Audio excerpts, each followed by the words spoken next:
award for as a New York City Commissioner of Human Rights. So I've been here a lot of Citywide Commissioner of yeah. Human Rights, and I know you had other positions, so you will talk yourself. Okay. Well, you know, the last time I saw some of you at the other club, I was scolded by my handlers because I didn't give my background. They said, "Oh, people don't really know your background." So I'll tell you this: I'm an Army brat, and we came to New York, and I went to public schools here in New York, and then I went to Maryland to law school, not Brooklyn. Sorry, I went out of the state and I came back. I mean, But- is it possible to get a picture with you? Absolutely. Okay. Yeah. Margarita. I like I get both. Say the pictures for you. Move a little bit. Okay. Yeah. Democrats.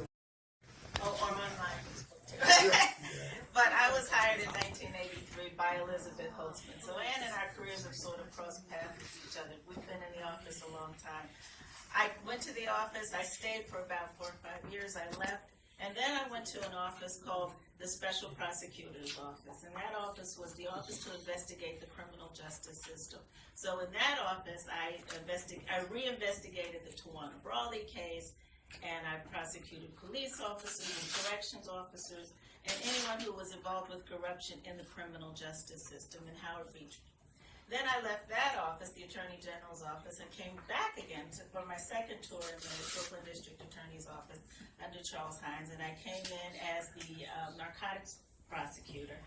And I sort of went through that office for a few years, and I left as the first assistant district attorney. And as the first assistant, I was in charge of legal hiring, intergovernmental affairs, investigations, police officer training, and and community relations in that office. I had about 5 different hats I wore then.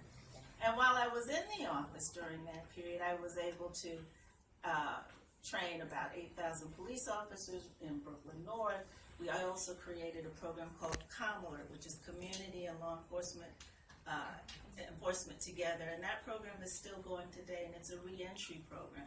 And it was the first program in the country where a district attorney worked to help people who were returning home from prison to re-enter in the community, because our philosophy is, and my philosophy is that prosecutors are community lawyers, and as such we have a duty to prevent crime, and we also have a duty to prosecute crime, and we have a duty to assist in aiding recidivism, so that because this is a major problem. And so that's my career. I left the district attorney's office in 2002, and I went to work for Michael Bloomberg, and I was the human rights commissioner for Michael Bloomberg for 12 years and 1 year under the current mayor. Now, I don't know if any of you have any real dealings with the Human Rights Commission, but that's our civil rights agency here in New York City. It's the oldest civil rights agency. A lot of people from our area contacting Human Rights Commission because of the issue with people with disabilities cannot get entry to their buildings and to their houses. And that's what we did. And like sometimes they cannot convince landlords that they need to do more convenient With platforms and for people, and they contact the Human Rights Commission. So for over 12 years, that's what we did. We did a lot of disability work, and certainly in these older communities where they were not accessible. We were very proud of our disability work. We also dealt with about 700 cases a year involving employment discrimination, housing discrimination, broad areas. And we were able to obtain about $1.5 million in judgment for a lot of people in New York City. And while, you know, it eases the pain a little, but people really want their dignity restored. You know, I mean, the money is always good, but it's always more about our dignity and our human rights.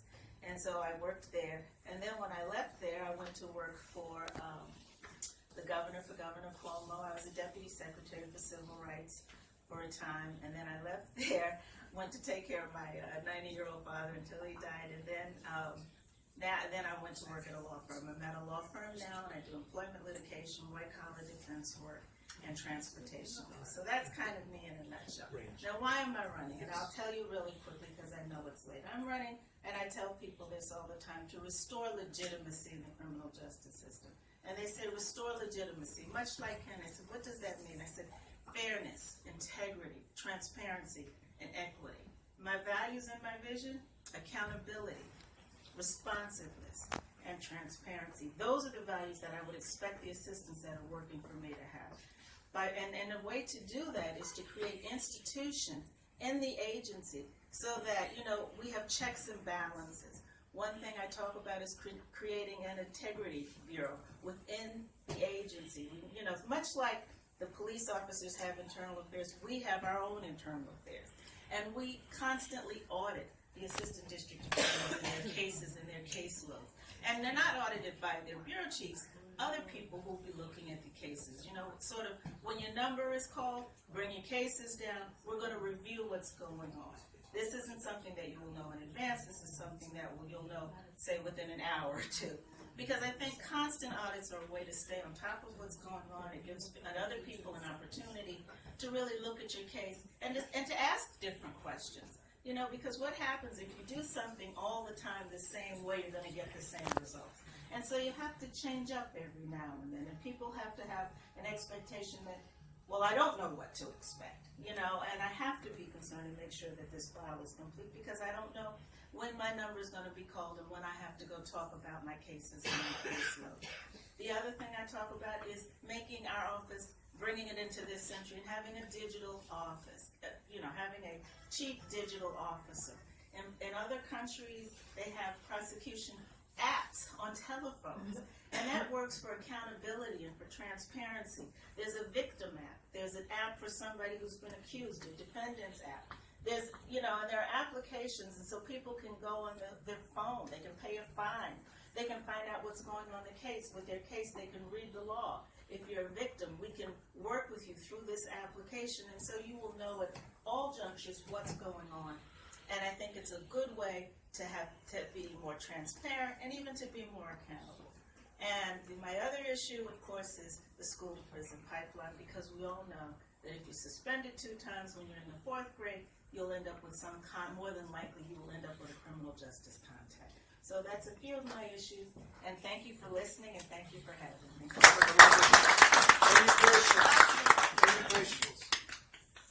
It's that Maryland Law School, right? And I kind of do remember you because I used to do a lot of the traveling for the office, and I do remember contacting you. So thank you. Thank you very much.